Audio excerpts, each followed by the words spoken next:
fiber to total carbs. As an example, I get my food from standard supermarkets and I use this standard supermarket bread called Country Harvest Flaxen Quinoa. That's the one I get. Why? Because it's got 6 grams of fiber and it's got 36 grams of total carbs. That's a 1:6 ratio. That's excellent. That's really good. If you 9 out of 10 of those breads would not have that kind of ratio. But then 1:8 is acceptable, 1:10 is acceptable. But if it's going beyond that, that's a high sugar food. The other kind of metric I like people to look at is protein to calorie ratio. Again, you can have the excellent, the medium, and acceptable. Excellent would be something like a 10%, 1:10 ratio of protein to calories.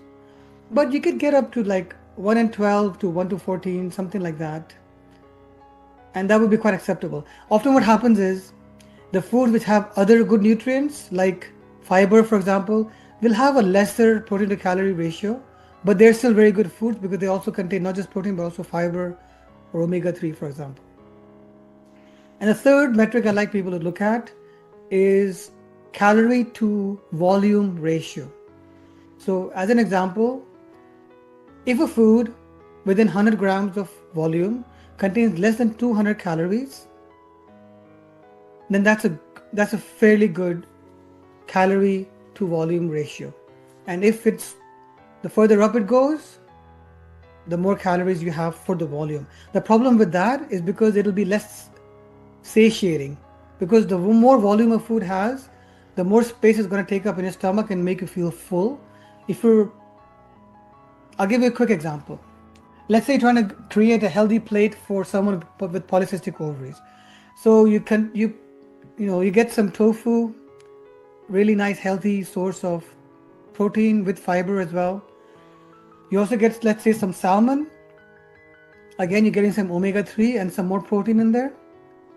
You get some quinoa. Again, you've got some fiber and you've got some protein in there as well. Then you get some, let's say, 0% Greek yogurt. You add to the Greek yogurt, let's say, some blueberries or raspberries. That's the one food constituent I forgot to talk to you about, anti-inflammatory agents. And there are primarily the two most powerful anti-inflammatory agents. Anti-inflammatories are always colored. They always have color. Okay? And there are various foods which contain anti-inflammatory agents. The red color could be lycopene. The red color could be quercetin. The purple color could be anthocyanins. The orange color could be beta-carotene. These are all anti-inflammatories. They reduce cancer, they reduce inflammation, they reduce disease. Now, when you look at the vegetable stall at the supermarket, so the squash and the pumpkin and the orange bell peppers, those have beta-carotene, that gives them the orange color. The eggplant and the purple cabbage, that's got the anthocyanin, and the blueberries, and the tomatoes have lycopene, and the raspberries have quercetin, the red apples have quercetin. So all of those colors, and that's why we say, eat your food like a rainbow. You want various colors, because those are all healthy anti-inflammatory compounds. The other thing which has color would be spices. So turmeric and black pepper, ginger and garlic. So ginger, garlic contain allicin, for example. These are all anti-inflammatory compounds. And so increasing color on your plate. So we were talking about that plate. So you started off with you had some quinoa, you had some salmon, you had some tofu, you had some 0% Greek yogurt with blueberries mixed in, perhaps throw in some chia seeds on top of that, And so that would be kind of a healthy plate. You would have, in the nutrition world, someone like me, if you follow me on TikTok, I've got about 20,000 followers, which is literally nothing. But you look at people spreading misinformation like keto diets and all these kinds of crazy carnivore diets. These people have like 15 million followers, And the sad thing about nutrition information is the false information travels real fast. But if you just try to give people the scientific facts, it's kind of boring, and people don't get really excited about it.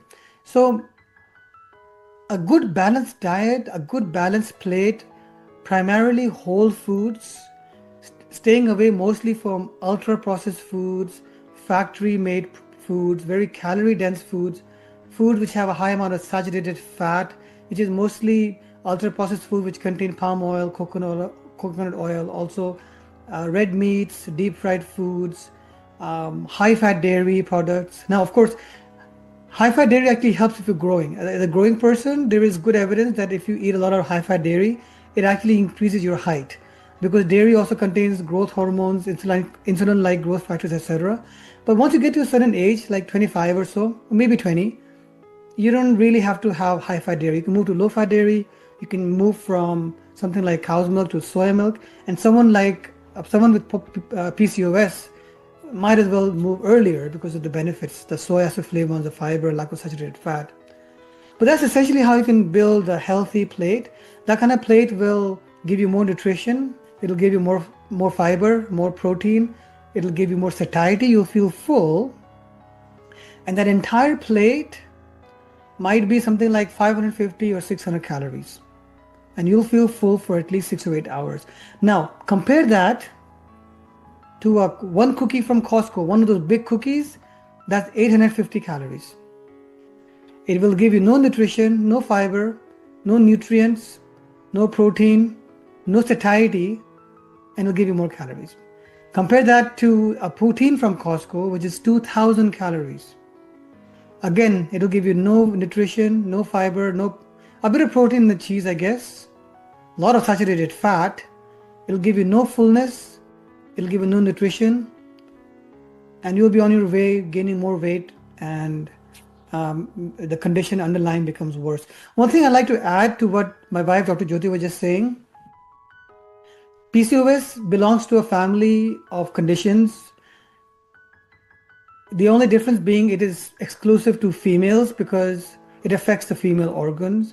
Otherwise, other conditions like metabolic syndrome, high triglycerides, low HDL, prehypertension, prediabetes, fatty liver, they all belong to the same kind of constellation of problems. And this is essentially caused because of chronic calorie excess leading to weight gain in most cases.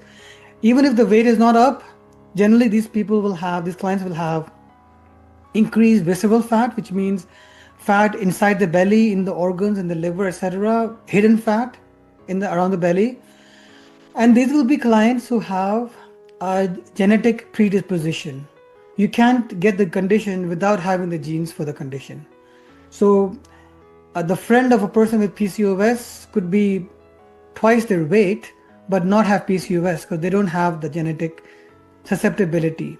And so we often say the genetics, the genes, they load the gun and the lifestyle pulls the trigger. So we can't change genes, but we can try our best on the lifestyle. What might like a daily diet look like for a person who's trying to like combat the symptoms of PCOS? Yeah, so there are actually two parts to this kind of diet, and this is like something I like to say to my clients. You can actually become unhealthy eating healthy food. You can also become healthy eating unhealthy food.